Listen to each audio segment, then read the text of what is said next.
هيكون عن مشترياتنا للدروس. بس قبل ما نبدا الفيديو ما تنسوش تعملوا لايك سبسكرايب كومنت وشير وشارات يلا نبدا. فجبنا شويه حاجات بما ان الدراسه داخله وبما ان خلاص يعني هننزل دروس، بس مش هننزل دروس دلوقتي، يعني لسه كمان كام يوم بس، يعني على الابواب بتقول لنا افتحوا. فيلا بينا تعالوا اوريكم احنا جبنا ايه. فاول حاجه هنبدا بالهدوم. هوريكم اول حاجه واكتر حاجه انا بجد بحبها جدا في الدروس هي التيشيرتات بمقاساتها الاوفر سايز او اللي هي تبقى على القد دي، بس بجد ده تحفه. لونه اول يعني درجته غريبه علينا، يعني مش موجوده في دولابنا قبل كده، وشكله حلو وفي فتحه من على الجنب هنا والجنب هنا.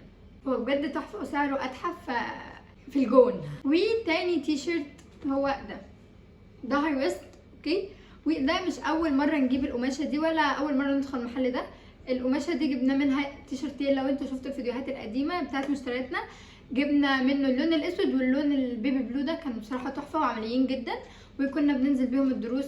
قررنا نجيب ده لون جديد على الدولاب بتاعنا وكمان حاجه مريحه. وكمان دي بقى قطعه جديده، يعني هي قطعه جديده اول مره تبقى في دولابنا وهي مريحه جدا ودروسي جدا. هتقولي ايه الجديد فيها؟ هقول لكم. شايفين انتوا الحركه دي؟ وفي كمان قطوط زعبوط، مش عارفه انتوا بتسموها ايه، انا مش عارفه قلبته من عدلته. المهم ده شكله وفي الحركه الجميله دي هو وهنا. البنطلونات احنا جبنا بنطلونين او بنطلون وفاضل التاني يعني على حسب انتوا هتسموها ايه. فهوريكم. اول حاجه جبنا البنطلون، هو مش جري يعني هو رصاصي تمام، بس هو لونه غريب بس حلو، فاهمين؟ ودي البنطلون ده مش اول مره نجيب القماشه دي ولا الستايل ده. جبنا واحد منه لونه بيج وكمان جبنا واحد منه لونه اسود، حلو قوي. وبس كده دي الهدوم. هل في هدوم تانية جايه في الطريق؟ فده الاكيد يعني لان احنا. فنبدا بقى بالحاجات اللي احنا جايبينها خصوصا للدروس عشان هي خلصت من عندنا وعشان محتاجينها. فاول حاجه جبنا الديودرنت ده من ستارفل، طبعا ده مارينا، ده مارينا بتعشقه حرفيا. ده تاني ازازه ليها وبجد هو حلو قوي فجابت ده. النوع ده تاني مره يجيبه، يعني العلبه القديمه هناك وادي العلبه الجديده لسه. وبرده بما ان نازلين دروس والحراره بقيت حرفيا فوق ال40 والواحد خلاص يعني رشه هيتسلخ، فجبنا السان سكرين ده. اول مره نجربه، اول مره اصلا يعني نستخدم سان سكرين، فاهمين؟ فاحنا مش عارفين وكمان ما شفناش عنه ريفيوز ولا حلوه ولا وحشه، يعني احنا جبناه كده على عمانه.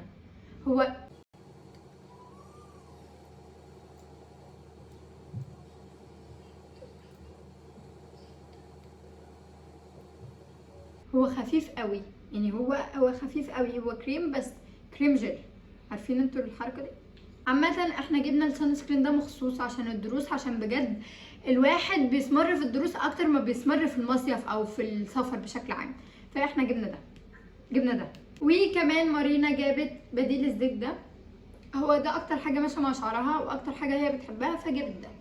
مارينا شعرها ويفي مايل للستريت اكتر بس جابت ده عامه. وانا بما ان شعري كيرلي وكل حاجه خلصت ولازم يبقى شكلنا حلو واحنا رايحين الدروس ولسه ما دخلناش المدرسه، يعني جبت مجموعه من بابانا اللي هي دي. تعالوا اعرفكم عليها. اول حاجه جبنا الهير ماسك ده. الهير ماسك ده مارينا قالت لي بيقولوا عنه ريفيوز حلوه، تمام. هل انا شفت الريفيوز دي؟ لا. هل انا اعرف؟ لا. بس انا اللي جبته، انا شعري بيحب الحاجات التقيله، يعني عارفين انتوا الهير ماسك او الجل اللي يبقى تقلبوه كده ما يتقلبش او ما يتكبش، هو ده اللي يجي مع شعري. فتعالوا اوريكم. بصوا هو قوامه تقيل وبص مش بيتكب الحمد لله يعني. فانا اول ما شفت ان قوامه تقيل قلت خلاص ده هيجي مع شعري وش، اي حاجه تقيله بتيجي مع شعري جدا. ف هعتمده بقى وهجربه برده هقول لكم. وكمان جبنا الكونديشنر بتاع بوبانا. هل جبنا الشامبو؟ هقول لكم لا. جبنا الكونديشنر برده. الكونديشنر بيقولوا عنه حلو وتحفه، وانا جربت يعني بتاع حرفيا كلهم نفس الريحه بالثوم الاسود. جبنا الكونديشنر ده. انا لسه هجرب حاجه بوبانا اللي هو اذا كان الشامبو او الكونديشنر او الهير ماسك. وكمان جبت الليف ان ده اكتر واحد حرفيا اكتر واحد انا بحبه واكتر واحد جاي مع شعري، ولو شعري حرفيا في اسوأ حالاته وحطيته وعملت له ستايلنج سريع كده شعري انا متاكده هيطلع حلو. فانا جبته وجبت المجموعه كلها وقلت هستخدمها مره واحده، لان الصراحه شعري حاليا متدمر، وانا عايزه شكل حلو في الدروس بما اني بقى داخله تانية ثانوي وبعد كده تالتة ثانوي محدش هيشوف شعري، يعني شعري هيبقى ده مش موجود، يعني انا هبقى قرع بعد كده. وكمان بما ان اتكلمنا عن الشعر جبت الفوطه المايكرو فايبر. هل انا كان عندي واحده اقول لكم لا كنت بستخدم بتاعت مارينا وكانت بتزعق لي فجبت لي واحده لونها بينك، انا مش محبين اللون البينك بس جبت دي طويله شويه، هو شعري مش طويل بس هي طويله و زي بتاعت مارينا، هي من نفس المكان وبنفس كل حاجه. وبقى بعد كده نيجي على اكتر جزء انا بحبه، اكتر جزء لو انا زعلانه بيفرحني، لو انا زهقانه بيسليني، لو انا فاقده الشغف بيرجع لي الشغف مع انه ملوش اي علاقه بالمذاكره ولا الدروس ولا اي حاجه، وهي النيلز. فاول حاجه جبت النيلز دي. هتقولي لي انت اشمعنى جبت دي؟ انا اول مره عامه اجيب اللي هي تبقى مرسوم عليها وجاهزه دي، انا اول مره افتحها. بيجي معاها اللزق ده، اولا ده ما بيعملش حاجه، ده مبدئيا تمام، فانا هرميه. و ثانيه هشوفهم عامه شكلهم كيوت قوي، ثانيه هوريهم لكم. وده شكلهم، هم 12 ضفر فانا ما اعرفش الصراحه. وجبت المبرد الجميل الامور ده، هو متبرشم، ثانيه افتحه. المبرد ده انا شفت عنه كلام بجد بيحبوا فيه وبيعشقوا فيه، بيقولوا ان هو حلو وجميل وبيخلص مش عارفه بس هو يعني حلو، فاهمين؟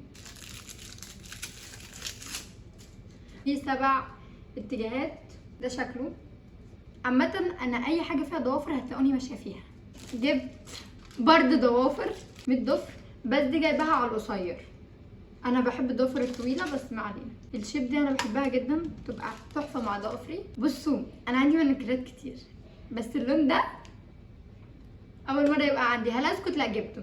ده لون نبيتي، انا مش عارفه الناس اللي بتقولها ليه برجنتي بس انا بجد شايفاه نبيتي، يعني انا لما حطيته باين جدا ان هو نبيتي جدا، انا مش عارفه انتوا بتقولوا عليه برجنتي ليه بس لونه حلو. ريحته وحشه بجد، ريحته لا تطاق، يعني ريحته وحشه. مين ممكن يبقى يحب ريحه المانيكير؟ يعني فهموني كده. وبس دي بتكون مشترياتنا، هي خفيفه لذيذه على القلب. بس كده بيكون خلص الفيديو. لو عجبكم الفيديو ما تنسوش تعملوا لايك سبسكرايب كومنت وشير وشعارات يلا نبدا ايه وباي.